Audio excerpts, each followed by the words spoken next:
Sex for rent कि जो लड़कियां किराया नहीं दे सकती, जिनको रहने सहने की दिक्कत है, तुम हमारे पार्टनर बन जाओ, तुम्हें रहने सहने की कोई दिक्कत नहीं होगी, तुम हमारे साथ हमारा रूम शेयर कर लो। बोले दिल तो बहुत करता है और कवर करने का, दिक्कत ये आती है कि माँ बाप चैन से नहीं सो पाएंगे। जो बच्चे वहाँ जा रहे हैं उनका आर्थिक और शारीरिक और मानसिक शोषण होता है, इसमें कोई दो राय नहीं है। अब बात ये है कि वहाँ पे जो स्ट्रगल होता है वो एक लड़के के मुकाबले लड़की के लिए बहुत डिफिकल्ट हो जाता है।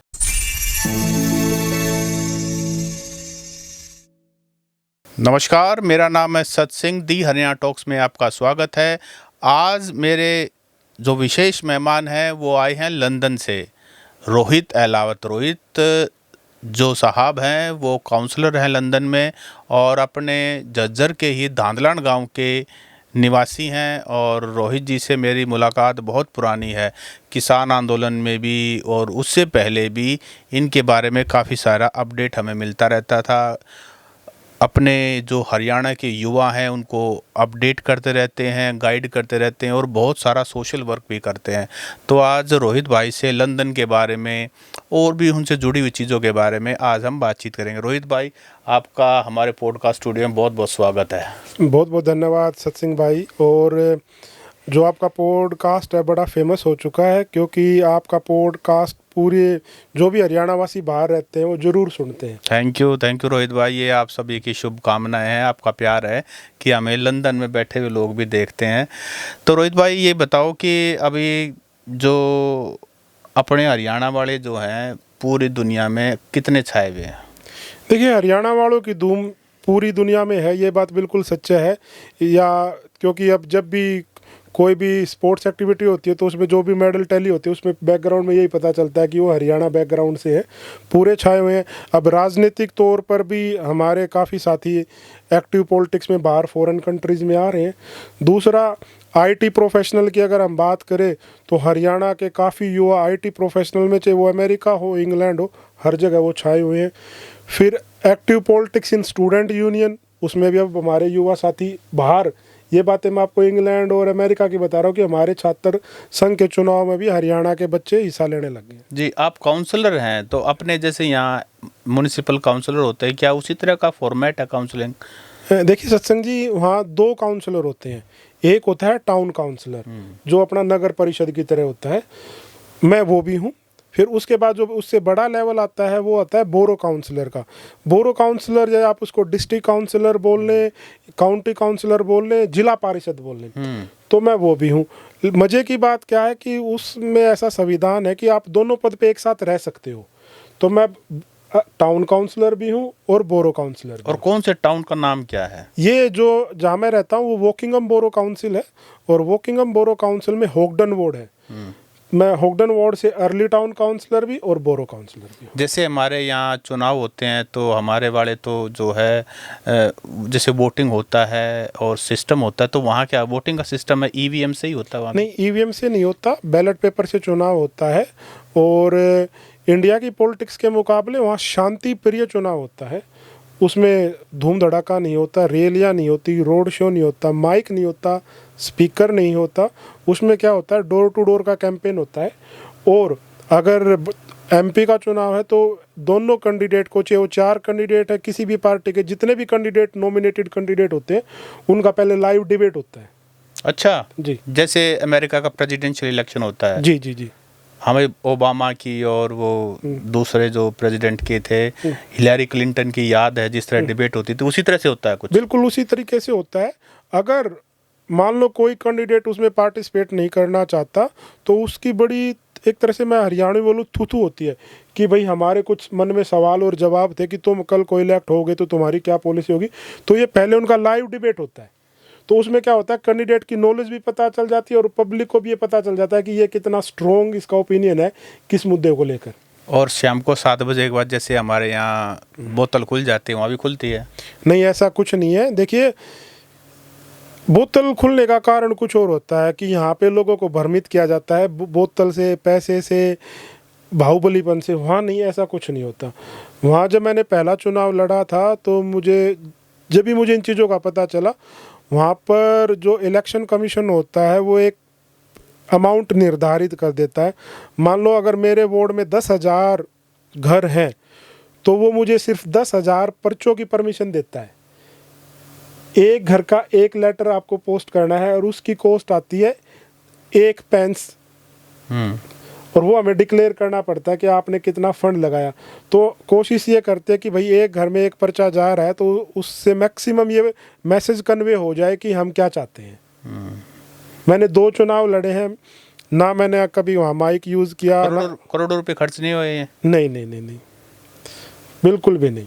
अच्छा, नॉर्मल चुनाव होता है? नॉर्मल चुनाव होता है। पहले वो जब आप फॉर्म फिलअप करते हो, इलेक्शन कमीशन एडवाइजरी आपको एक बुकलेट भेज देता है कि भाई आपके इतने, आपका बजट इस हिसाब से होगा, आपको इतना, अगर आप सोशल मीडिया कैंपेन भी चला रहे हो तो वो भी बजट आपका इतना ही होगा।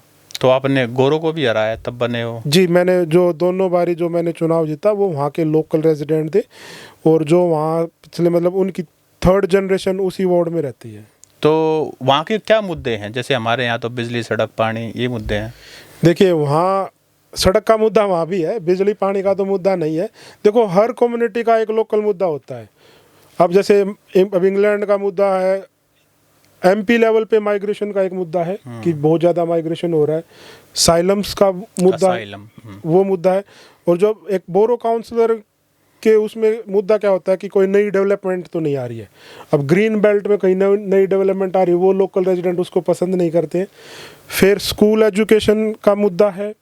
फिर उसके बाद जो लोकल इंफ्रास्ट्रक्चर है वो वेल मेंटेन है कि नहीं है, वो मुद्दा है। फिर उसके बाद जो मेन मुद्दा आता है कि जो वहाँ पे जो इन्वेस्टमेंट होती है, मान लो रिसाइकलिंग की इन्वेस्टमेंट है, ग्रीन जोन की इन्वेस्टमेंट है, वो कैसे हो रही है, ट्रांसपोर्ट फैसिलिटी कैसी है।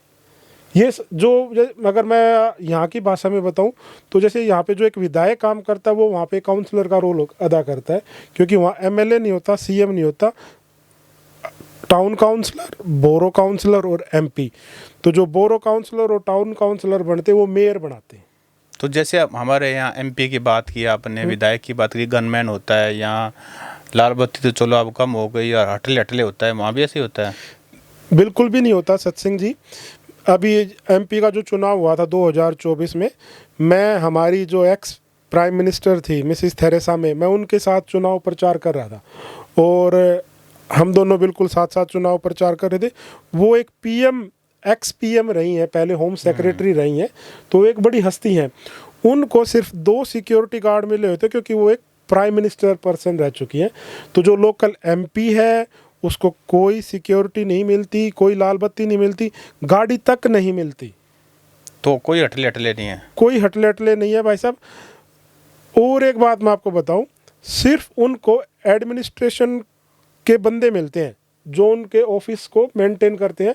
अब एक एमपी हर ईमेल का जवाब नहीं दे सकता, तो उनको वो एडमिनिस्ट्रेशन के लिए मैन पावर मिलती है।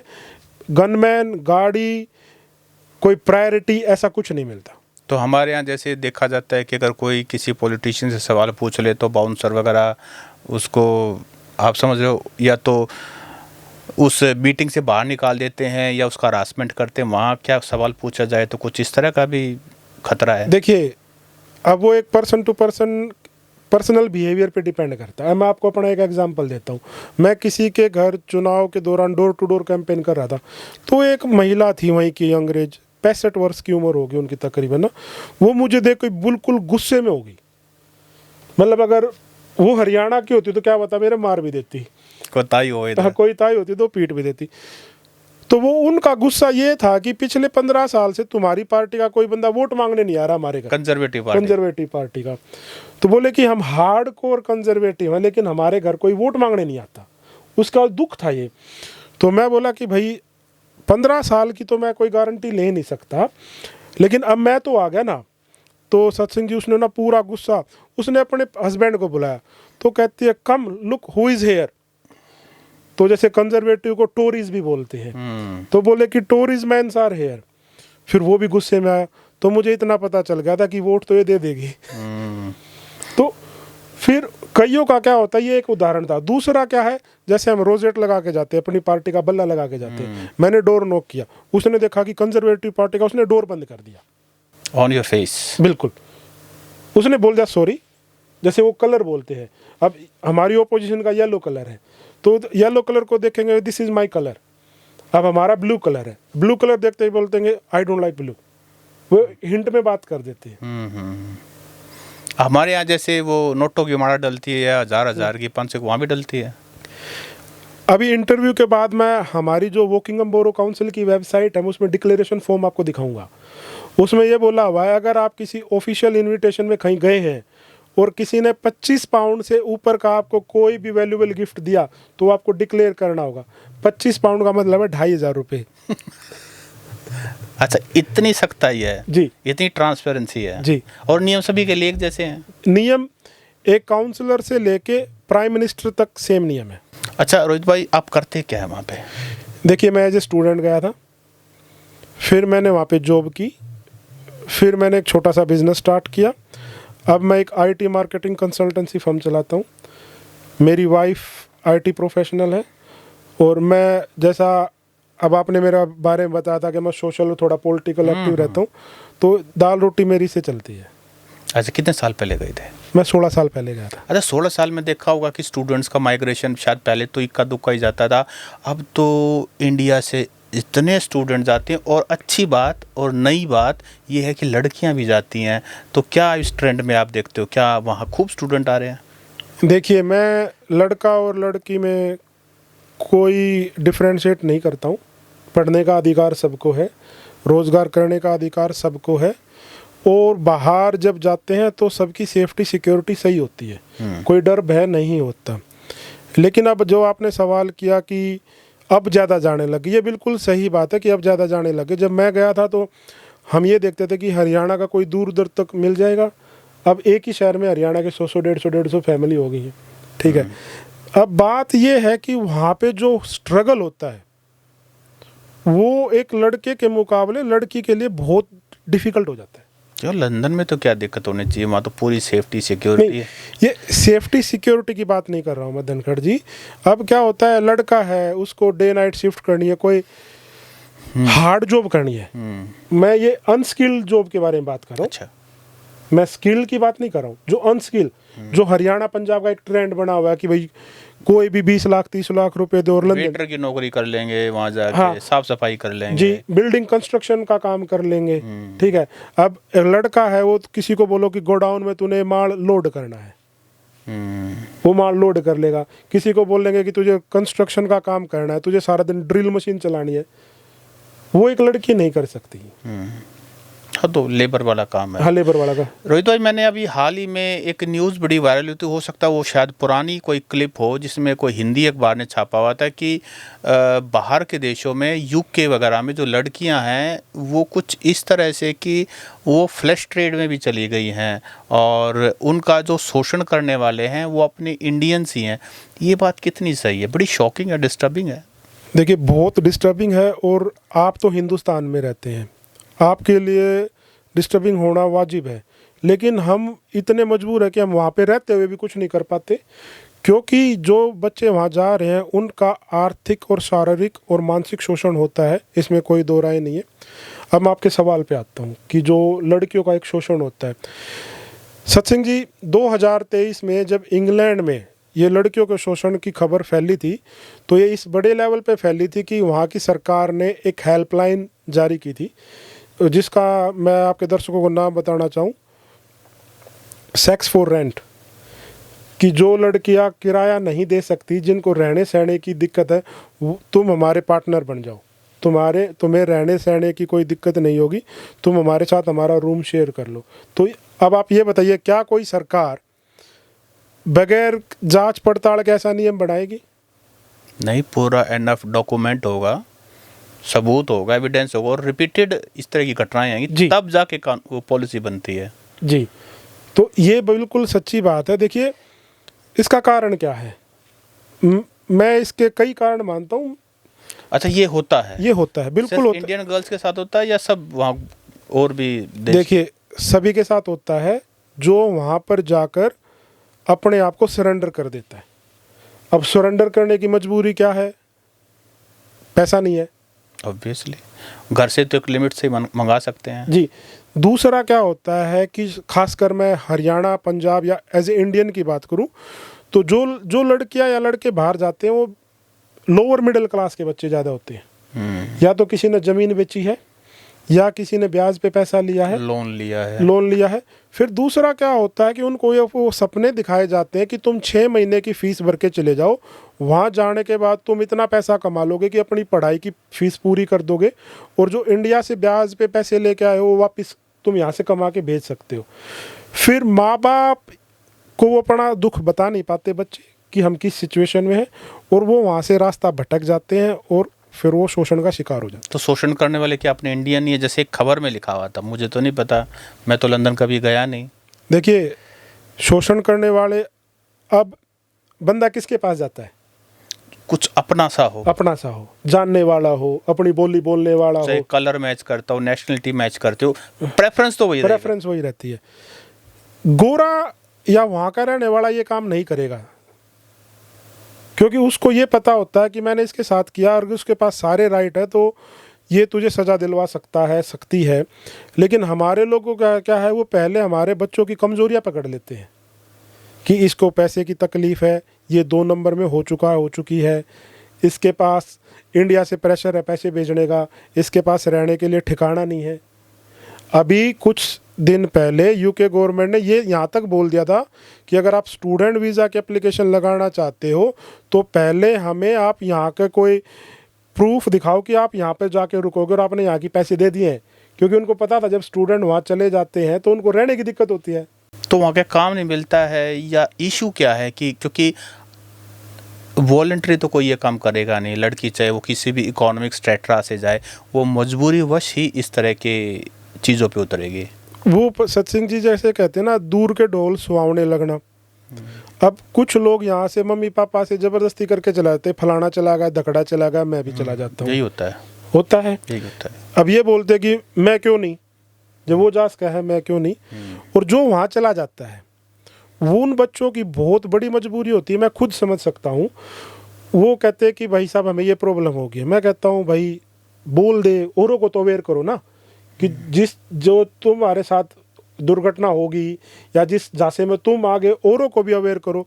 बोले दिल तो बहुत करता है औरों को अवेयर करने का, दिक्कत ये आती है कि माँ बाप चैन से नहीं सो पाएंगे। बोले वो घर वापस जा नहीं सकते हैं, वहाँ वो सरवाइव नहीं कर सकते, तो सरेंडर करना पड़ता। सरेंडर ऐसे मैंने देखा है, 20 साल हो गए वहाँ 2 नंबर में रहते हैं। अब जो एक बारी 2 नंबर में होगा, या तो ये रहता है लाइफ भर मैं वहीं रह लूँ या मैं इंडिया जाऊँ। इंडिया वो इसलिए नहीं आ पाते कि मैं 30 लाख रुपए लगा के गया था, अब घर वाले पूछेंगे तो मैं क्या दूंगा। अभी यूके में जैसे इमिग्रेशन ज़्यादा हुआ है, ठीक है, वहाँ के जो लोकल बच्चे हैं, जो ब्रिटिश अगर मैं बोलूँ उनको, जिनकी स्कूलिंग वही की है, जो वो भी जॉबलेस हैं। आप न्यूज़ देखना, 2 या 3 वीक पहले की न्यूज़ है, वहाँ से एक फिगर आया था कि 2 मिलियन बच्चे ऐसे हैं जो यूनिवर्सिटीज़ ग्रेजुएट हैं लेकिन उनको जॉब नहीं मिल रही। वहाँ भी बेरोज़गारी है क्योंकि माइग्रेशन ज़्यादा हुआ है। नंबर ऑफ जॉब्स अगर 10 हैं तो नंबर ऑफ एप्लीकेंट 100 हैं। तो बड़ा कंसर्न है, ये बहुत बड़ा कंसर्न है ये। मैं इमिग्रेंट्स के लिए नहीं कह रहा हूँ, मैं वहाँ के जो लोकल रेजिडेंट्स हैं मैं उनके लिए भी ये बात बोल रहा हूँ, हमारे लिए भी एक बहुत बड़ा कंसर्न है। और आपके चैनल के माध्यम से मैं एक बात रखना चाहता हूँ सत्सिंह जी, अगर आप अपने बच्चे को बाहर भेज रहे हैं तो उसको इतनी आज़ादी दे कि वो 1.5-2 साल तक अपनी पढ़ाई पूरी कर सके और आप उसका खर्चा यहाँ से भेज सको। अगर पढ़ाई पूरी हो जाएगी तो रास्ते खुलने शुरू हो जाएंगे।